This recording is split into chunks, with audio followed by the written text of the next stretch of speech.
mentioned the Valhalla thing, and I think in the podcast that we did on the Vikings, we referred to that as the super soldier serum. So if you remember how Captain America's origin story went, they had this serum that turned him into a super soldier, but there's something about the carrots and sticks in that culture, and Valhalla is a perfect example of it, which created a soldier that, if you want to contrast them with like the Anglo-Saxons, the Christian Anglo-Saxons anyway, you can see what an advantage it would be. And I always like to tell the story because the Vikings are hardly the only people that this applies to. I mean, you think about the early years of the Islamic conquest, there's a similar vibe.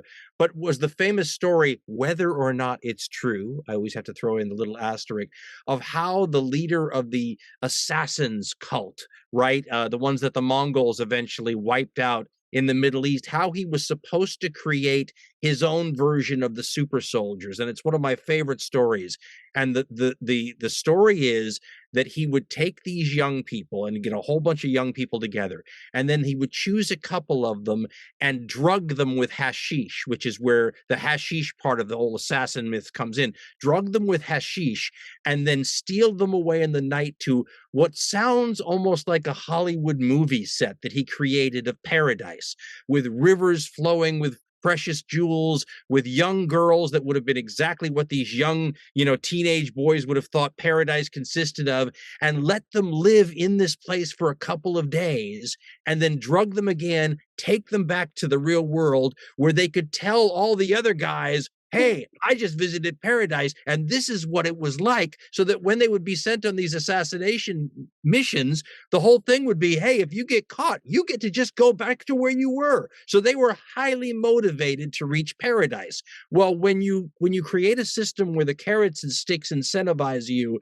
to fight as well as you can because the gods are watching and you want to be at the chief table in Valhalla, we'll compare that to a bunch of Anglo-Saxons that are wondering whether they're going to heaven or hell, and the carrots and sticks are based on how good of a person you were, and you're not quite sure how good of a person you were because you don't know how the curve is being graded, and so you're much more concerned maybe about dying because there's a lot of uncertainty, where the other guy knows that if I just fight really well, that's the criteria. So, I mean, I think that that's the creation. And I think I told you, Terry, that when I visited Burqa, normally when you go, as you guys probably know, when you go to these tourist places and they have a tourist gift shop place, they're practically selling you children's books. But at Burqa, they've got these really heavy duty.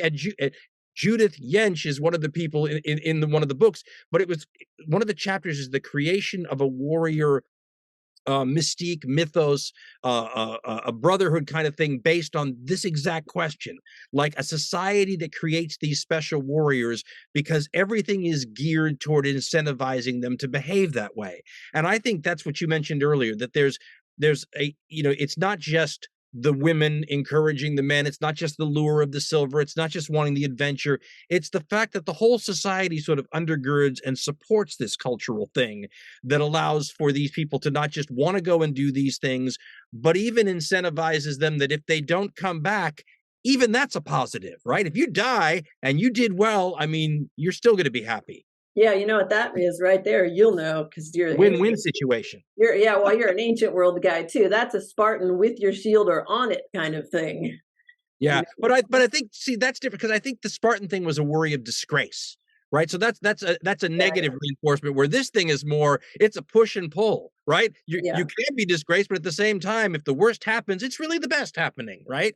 Right, exactly. Well, and then you mentioned Burqa. I mean, I think, and with this warrior thing, I mean, and the female warrior, quote unquote, that may be buried there and all of that, and everything that blew up because of that about 5 years ago. But I mean, one of the things that one of the lead authors did come out and say that is, a conundrum is that we actually don't know explicitly how the Vikings or the Norse themselves defined what a warrior was. And so, so in jumping to sort of determining whether this grave, has a woman warrior in that, it's like, well, what does that even mean? A warrior by our standards, a warrior by theirs. We don't know what theirs were. So, and is an armed woman a warrior necessarily? That's a little like saying if you find a woman who had a gun in her house today for self-protection, is she a warrior, or is she just a person who has to have a sword every now and then just in case? Right, exactly. I mean, we don't really. Go ahead. We don't really know what they believed either. This idea that they were superior warriors really comes from the testimony of their victims, not all of whom were, they had their own biases and they had their reasons for either demonizing or valorizing, the Vikings. So I think this idea that they were, and if we look at the chronicles and we see what the Vikings were doing, hit and run isn't exactly the most glorious, honorable way to fight, right? And we know early on they could not stand toe to toe with the established armies of the continent, at least. And I would argue even with the Danelaw, they had some success with the Danelaw, but eventually the Anglo-Saxons overcame them. So this warrior ethos that made them, we don't know what they actually believed, and when we look at what actually happened, they that was probably their greatest failure, in my mind, is the failure to be able to enduringly conquer and colonize. I'd say the only success story there would be Normandy, because they didn't try to invade; they were invited. They were given a land grant, and in France, that's what they resorted to doing because they just couldn't fight off a legitimate Frankish army or even a Breton army. And the Well, and little. this but look at the continuity. I mean, that's just what the Romans used to do too. I mean, how did the Franks even end up with that territory to begin with? Because the Romans made them, foederati, right? Where they Mhm. basically gave them the territory and said, "Now you defend it from other people just like you."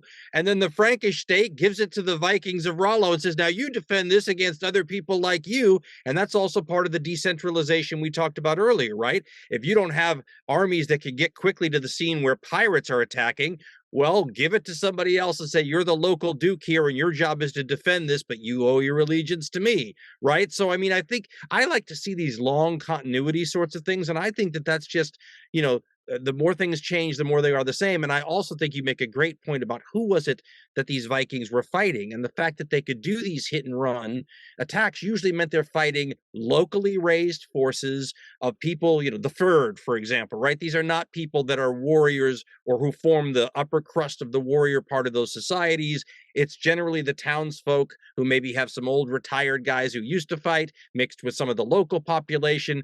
And when you have to fight, the equivalent of Frankish proto knights from the continent, or you have to fight the Anglo Danish house carls later, or whatever, things are a lot more equal footing, and you're not exactly practicing a whole lot of really complicated tactics. You're not using much in the way of cavalry. You're fighting very similar sorts of styles to your opponents.